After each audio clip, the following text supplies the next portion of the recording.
एक दिन की बात है। शेख चिल्ली अपने गांव के बाहर पुलिया पर कुछ लड़कों के साथ बैठा था।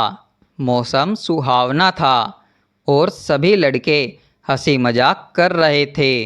इतने में एक सज्जन व्यक्ति शहर से आए और उन लड़कों से एक सवाल पूछा, क्यों भाई, शेख साहब के घर को कौन सी सड़क जाती है? यह सुनकर सभी लड़के चुप हो गए, पर शेख चिल्ली की शरारती बुद्धि तुरंत सक्रिय हो गई। दरअसल शेख चिल्ली के पिता को गांव में सब शेख साहब कहा करते थे।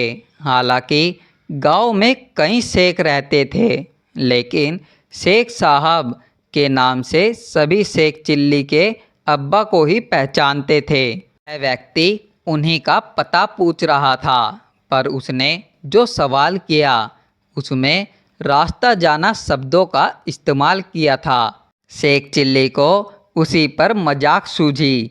वह मुस्कुराते हुए बोला, आप यह पूछ रहे हैं कि शेख साहब के घर कौन सा रास्ता जाता है?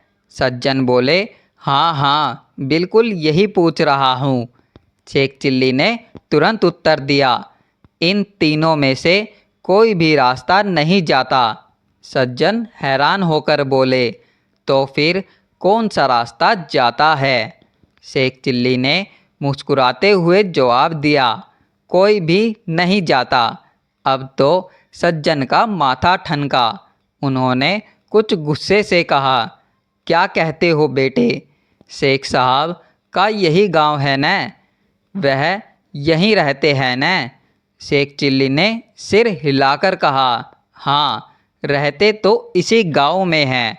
सज्जन बोले, तो फिर मैं यही पूछ रहा हूँ कि कौन सा रास्ता उनके घर जाएगा? शेख चिल्ली की बातों में मजाक और तर्क का मेल था। वह बोला, साहब, घर तक तो आप जाएंगे, ये रास्ते और सड़कें तो कहीं नहीं जाती। ये बेचारे तो यहीं पड़े रहते हैं, चल नहीं सकते, इसलिए मैंने कहा था कि कोई रास्ता नहीं जाता। सज्जन पहले तो कुछ सन उसे देखते रहे, फिर अचानक हंस पड़े। उन्होंने कहा, अरे बेटा चिल्ली, तू तो वाकई बड़ा समझदार और बुद्धिमान हो गया है।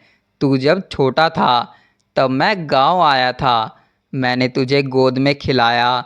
चल बेटा, घर चल मेरे साथ। तब अब्बा शेख साहब मेरे लंगोटिया यार है और मैं तेरे रिश्ते की बात करने आया हूँ। इतना सुनते ही शेख चिल्ली चौंका। सज्जन बोले, मेरी बेटी तेरे लायक है, तुम दोनों की जोड़ी अच्छी लगेगी। अब तो मैं सगाई करके ही जाऊंगा। शेख चिल्ली मन ही मन मुस्कुराया और सज्जन के साथ घर चल दिया। कहते हैं आगे चलकर वही सज्जन उनके ससुर बने और शेख चिल्ली की शादी उनकी बेटी से हो गई। इस तरह शेख चिल्ली की मजाकिया बुद्धिमानी ने उसे जीवन साथी भी दिला दिया।